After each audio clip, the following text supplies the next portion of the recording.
got some motherfucking design on right now. Bring it down, nigga, come. I got 3 old thoughts on the block.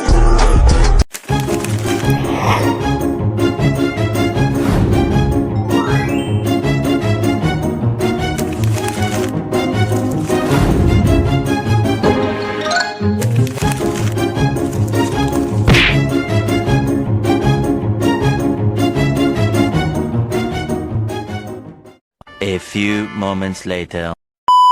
Assalamualaikum warahmatullahi wabarakatuh. Kami dari kelompok IF5.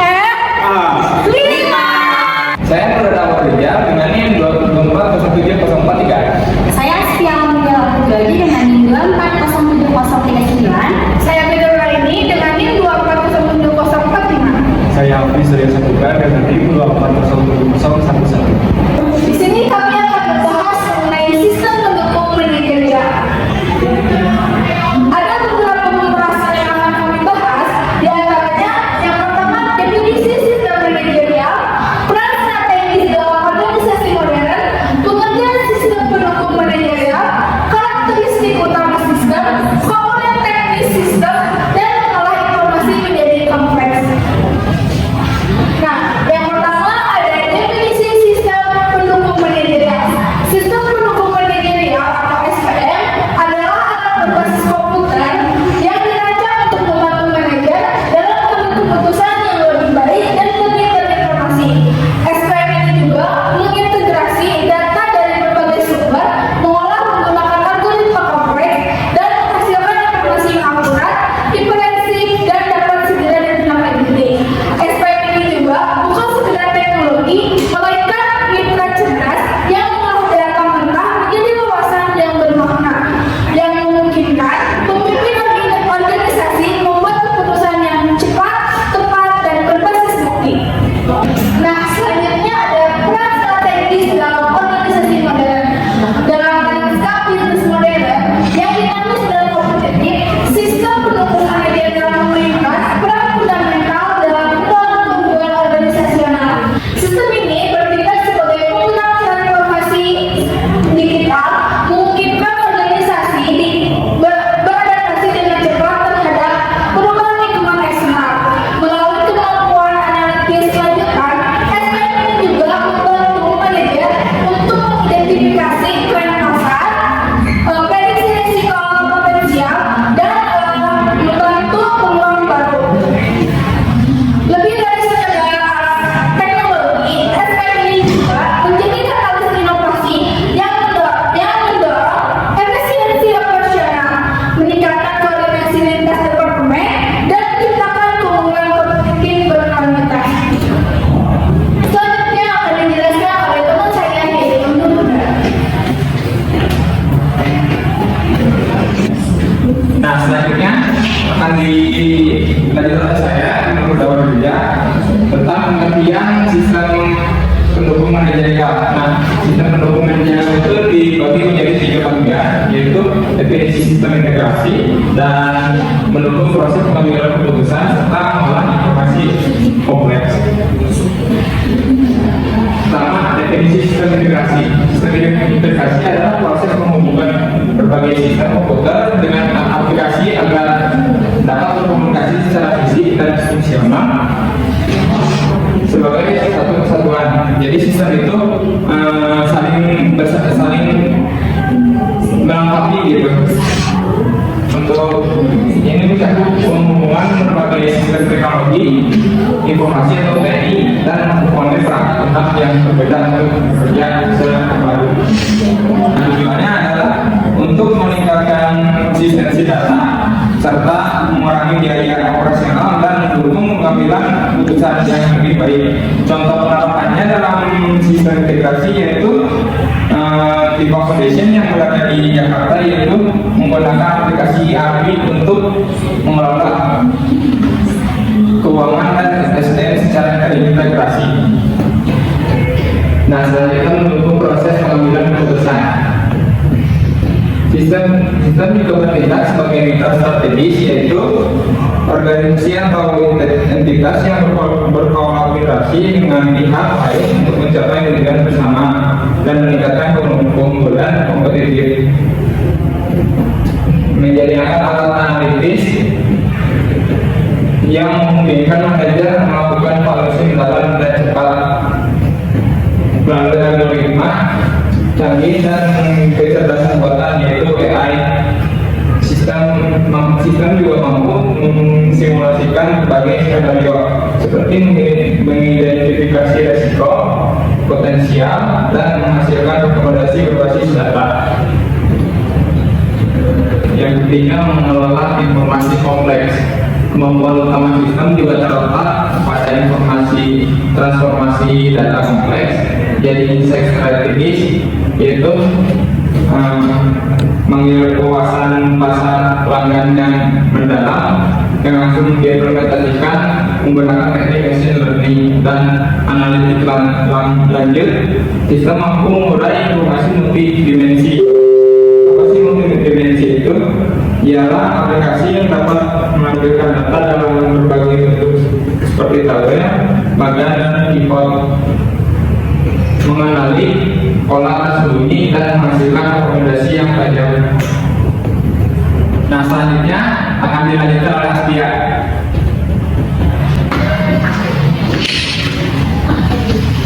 Halo, saya Astia Jadi di sini saya akan menjelaskan materi yang tadi sudah dijelaskan oleh Irdi sama Nilda. Sekarang materi yang akan saya jelaskan itu tentang karakteristik utama. Karakteristik utama itu mencakup 4 hal ya. Yang pertama ada teknologi informasi canggih, yang kedua ada basis data terintegrasi, yang ketiga ada alat analisis mendalam, dan yang keempat itu ada antamuka pengguna ramah. Nah, yang pertama saya jelaskan itu tentang teknologi informasi canggih. Teknologi informasi canggih itu merupakan tulang punggung dari sistem produksi manajerial modern. Nah, karena hal ini itu bisa mengintegrasikan kemampuan komponen yang revolusioner ya. Contohnya itu kayak seperti kecerdasan buatan AI, terus ada juga tentang mesin learning atau mesin belajar, sama di data analis. Mengapa hal ini penting ya? Karena hal ini itu dapat berguna dalam beberapa hal ya, ada banyak gunanya. Contohnya itu yang pertama dalam menganalisis data dengan jumlah yang besar. Nah, dengan menggunakan teknologi informasi canggih itu, kita bisa menganalisis data yang besar yang tidak bisa dilakukan secara manual. Karena jika kita melakukannya dengan manual, otomatis kan akan ada banyak ini ya, hambatan. Hambatannya itu ada beberapa. Contohnya itu seperti dalam waktu. Jika kita melakukannya dengan manual, waktu yang akan kita lakukan itu adalah waktu yang cukup lama ya. Sama ada hal lain juga kayak misalkan data yang kita analisis itu kan belum terbukti benar dan akurat gitu. Sedangkan kalau kita menggunakan teknologi informasi yang canggih, ini tuh bisa datanya itu udah terbukti akurat gitu ya, sama bisa memudahkan kita dalam menganalisis data begitu. Dan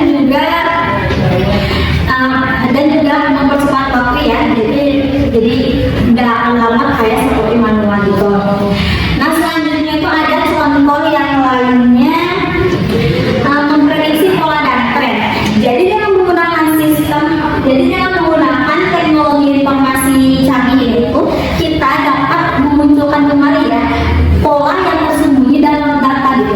Jadi pola-pola yang tersembunyi di dalam data itu bisa kita munculkan, bisa kita lihat dengan bantuan AI atau data analis dan lain-lain yang menggunakan informasi yang canggih. Itu ada banyak caranya begitu. Terus di contoh lainnya itu saya ada ambil dari beberapa sumber ya.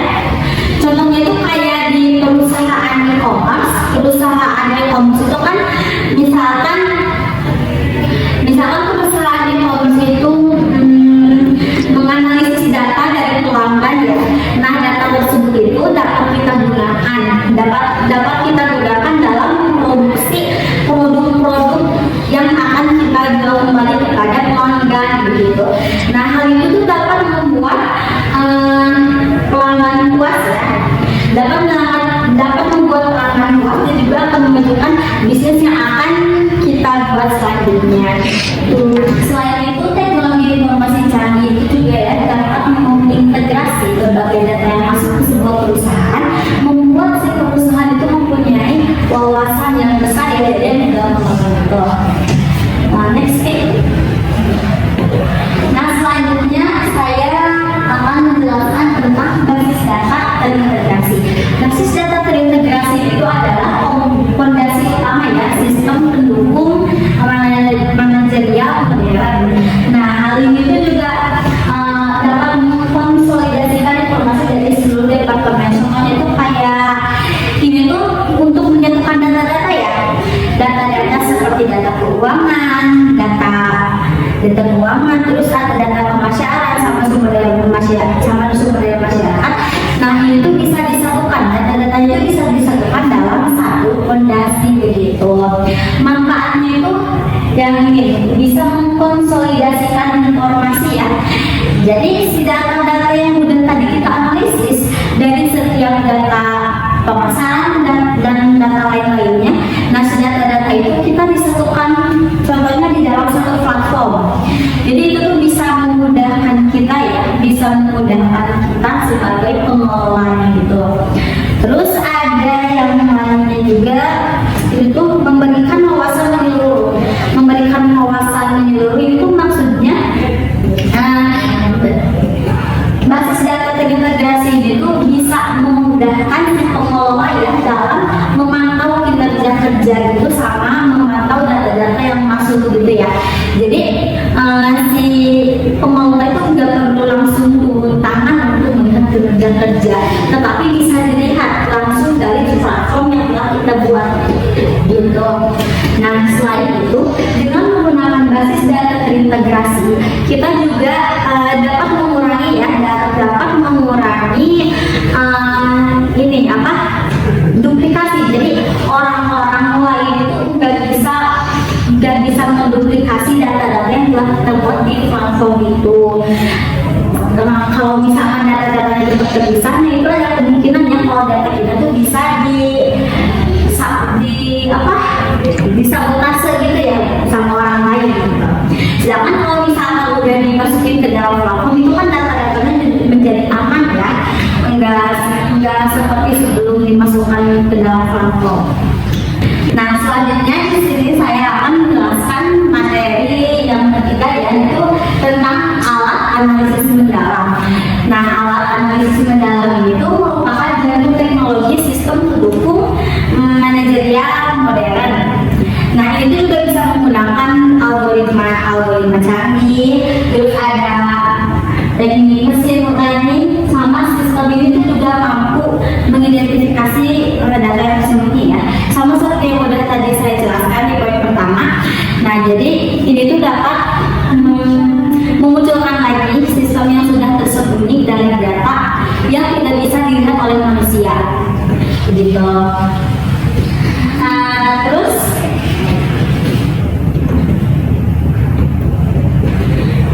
ini juga bisa memprediksi tren di masa depan ya, sama bisa mensimulasikan berbagai skenario strategis gitu. Nah, untuk ini juga ada alat itu ya yang bisa untuk melihat tentang kenaikannya produk itu. Nah, kalau alat yang bisa untuk memprediksi tentang kenaikannya produk itu tuh bisa membantu si perusahaan untuk bisa menyiapkan produk-produk yang akan dijual. Terus kalau dalam sistem keuangan itu dapat memprediksi ya adanya pola mencurigakan yang masuk ke dalam situs itu ya, ke dalam penjualan. Terus juga bisa memprediksi akan adanya kehilangan uang dan lain-lain. Itu juga bisa membantu sebuah perusahaan untuk mengamankan uang-uang. Sama contoh lainnya ada wawasan strategis yang penting bagi manajemen. Ini tuh untuk bisa menghandle keputusan yang kuat gitu. Jadi si perusahaan itu nggak asal-asalan dalam memproduksi gitu. Jadi harus bisa menyesuaikan lagi dengan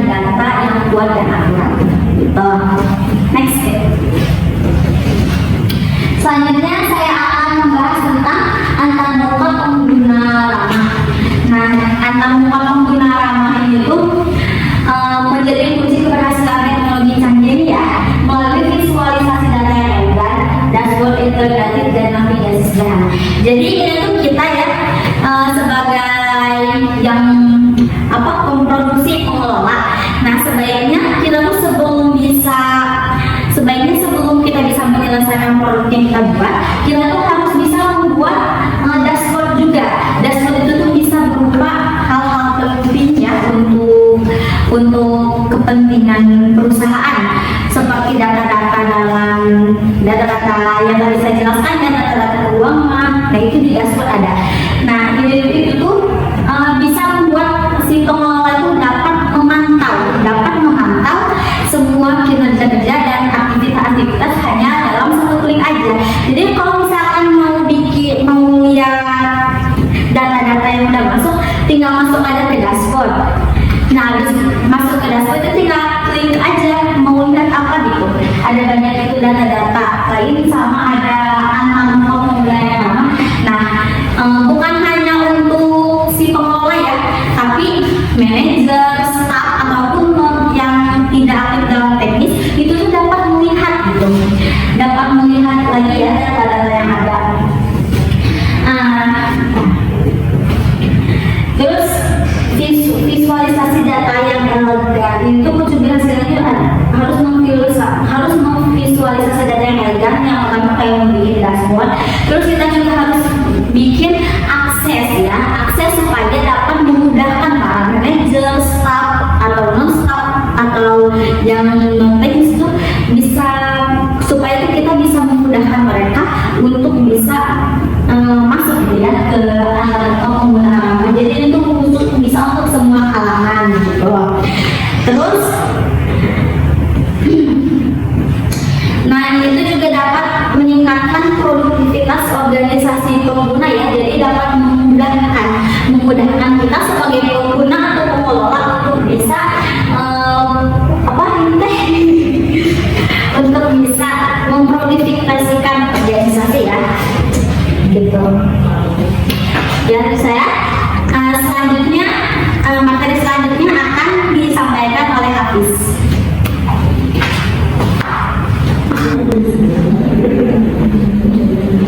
Baik, di sini saya akan melanjutkan presentasi dari teman saya. Saya di sini akan membahas komponen teknis itu dibagi menjadi 4. Pertama ada subsistem manajemen data, subsistem antarmuka pengguna, subsistem manajemen model, dan subsistem basis pengetahuan. Pertama-tama yang saya akan bahas yaitu subsistem manajemen data. Subsistem manajemen data merupakan fondasi fundamental dari sistem pendukung keputusan dan bertanggung jawab mengumpulkan, yaitu seperti mengumpulkan informasi dari berbagai sumber internal dan eksternal. Selanjutnya mengintegrasikan itu seperti kayak menghubungkan data dari berbagai sumber ke dalam format standar untuk memastikan konsisten dan kompetitif. Dan selanjutnya mengelola berbagai sumber informasi organisasional dan menggunakan teknologi database canggih seperti data warehouse atau data lake untuk menyimpan data dalam jumlah besar dengan struktur yang memungkinkan akses cepat dan mudah. Subsistem ini mengkonsolidasikan data dari berbagai departemen keuangan, operasional, pemasaran, dan ke dalam arsitektur terpadu. Yang kedua adalah subsistem manajemen modal. Subsistem manajemen modal merupakan otak analisis sistem pendukung keputusan. Ini bagian terpenting dari sistem pendukung keputusan. Ia berperan sebagai pusat pemrosesan informasi dan memberikan analisis mendalam terhadap data yang ada, menghadirkan kemampuan komputasi dan simulasi canggih. Itu seperti subsistem yang dilengkapi dengan kemampuan komputasi yang sangat kuat. Ia dapat menjalankan simulasi yang kompleks, seperti memprediksi apa yang akan terjadi jika suatu keputusan tertentu diambil. Mengintegrasikan berbagai model matematis, statistik, dan algoritma kecerdasan buatan. Subsistem ini mentransformasi data mentah menjadi insight strategis. Subsistem ini menggunakan berbagai macam alat untuk menganalisis data, mulai dari model matematika yang sederhana hingga algoritma kecerdasan buatan. Kemampuan utamanya terletak pada simulasi skenario, prediksi tren, masa depan, dan analisis risiko kompleks. Selanjutnya ada subsistem antarmuka pengguna. Subsistem antarmuka pengguna merancang pengalaman interaksi antara manajer dan sistem pendukung keputusan.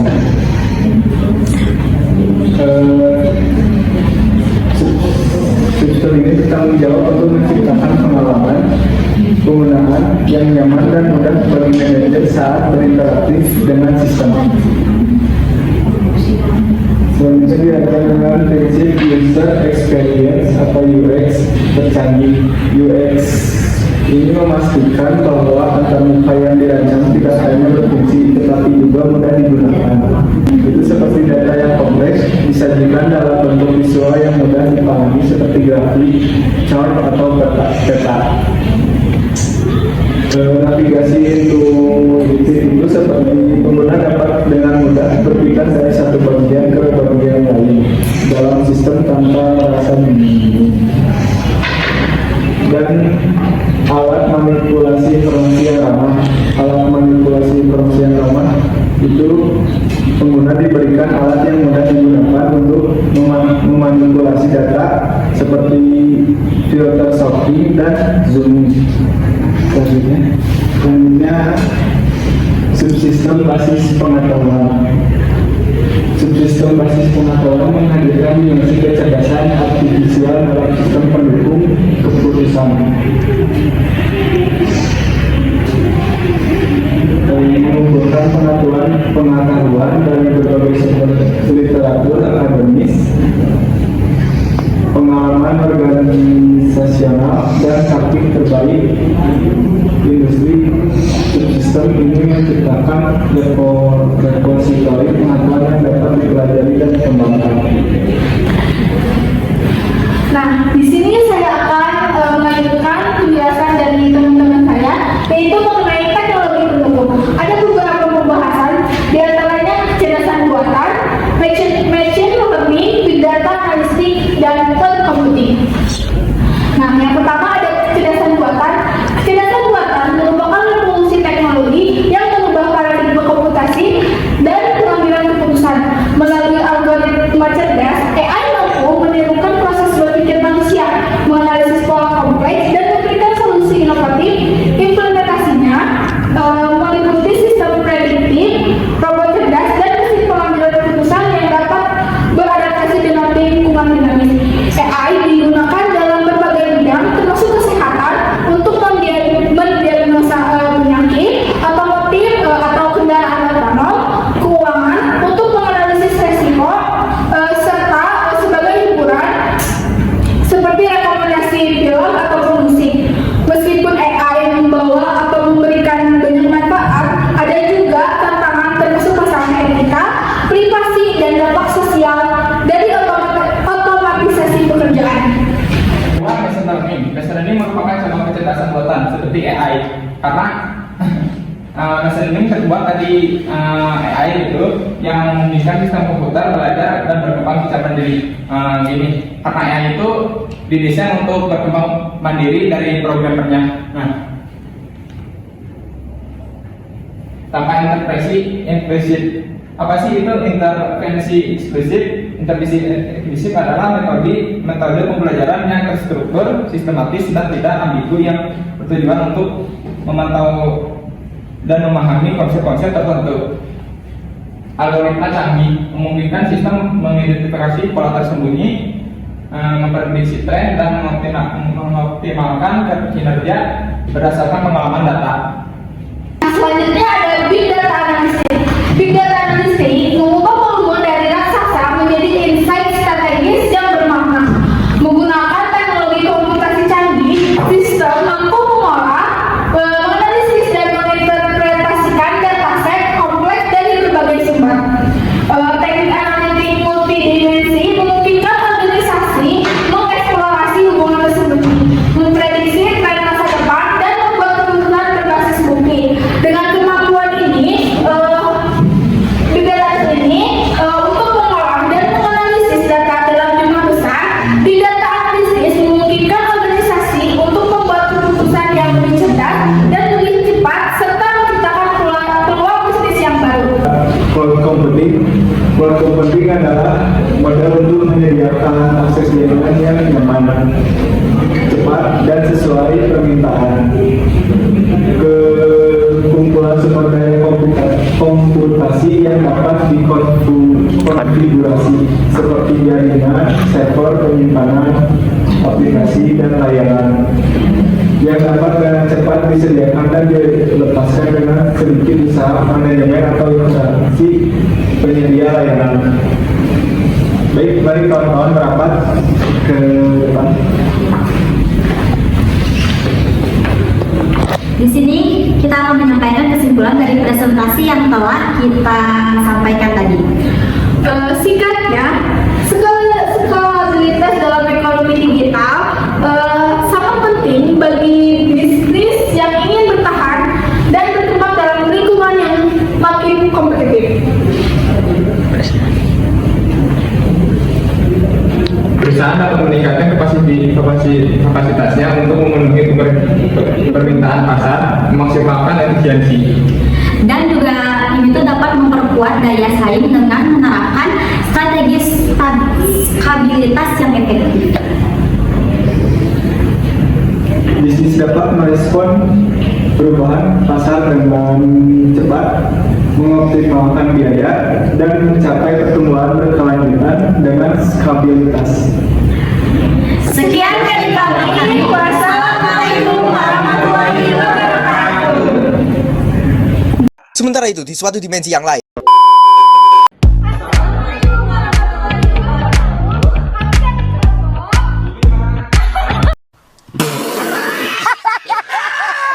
Teknis komponen teknis akan